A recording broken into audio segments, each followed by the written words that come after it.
When you swipe right on Tinder, you probably don't expect to end up a prisoner of love, literally. That's what happened to one woman when she came across the dating profile of a man incarcerated in the federal detention center.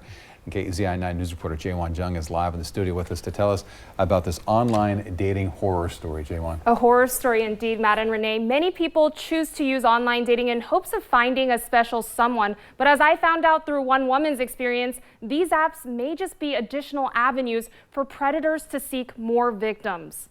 Why put them in jail if you're going to let them still have access to potential victims? When it comes to online dating, we've all heard the horror stories. Catfishing, rude behavior, endless complaints about their ex.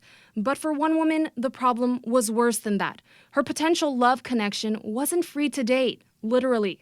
So I was just really surprised how much detail he went into with his first and last name, his prisoner number, a cell phone that he could be reached at. You heard that right. He had an inmate number. He writes in his profile, currently incarcerated, looking for a friend, companionship, or love. He also writes, live in the Seattle area, locked up in the Portland area. Like, he absolutely should not be on this app. So hopefully they actually read that and take it seriously. This woman is keeping her identity secret for obvious reasons, but we'll call her Sherry. Last Thursday, Sherry received a like from 42-year-old Morris Hirth. After a quick Google search, Sherry found KZI's article on him.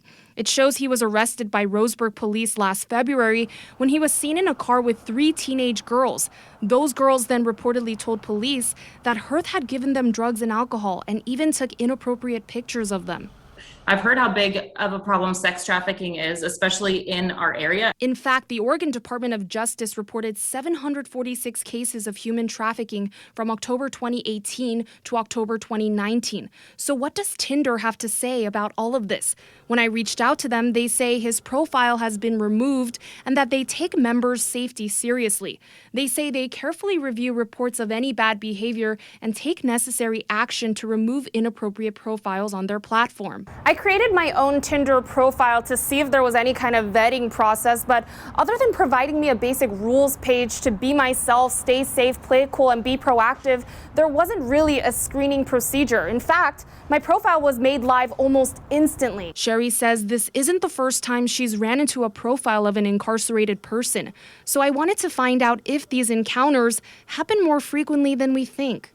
In my 26 years of coaching singles on finding love online, I have never made a match or found somebody who was incarcerated.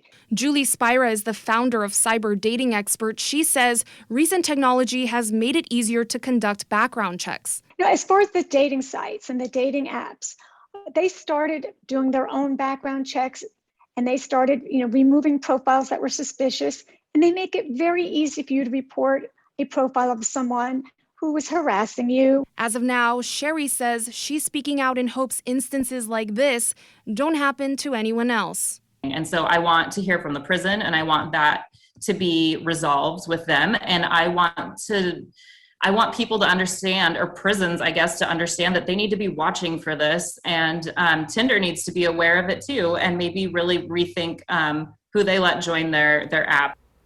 But the question still remains, how was Hirth able to open an online dating account while in jail? I tried calling the number listed in his profile, but there was no answer. I also reached out to the Federal Detention Center, but I haven't heard back yet.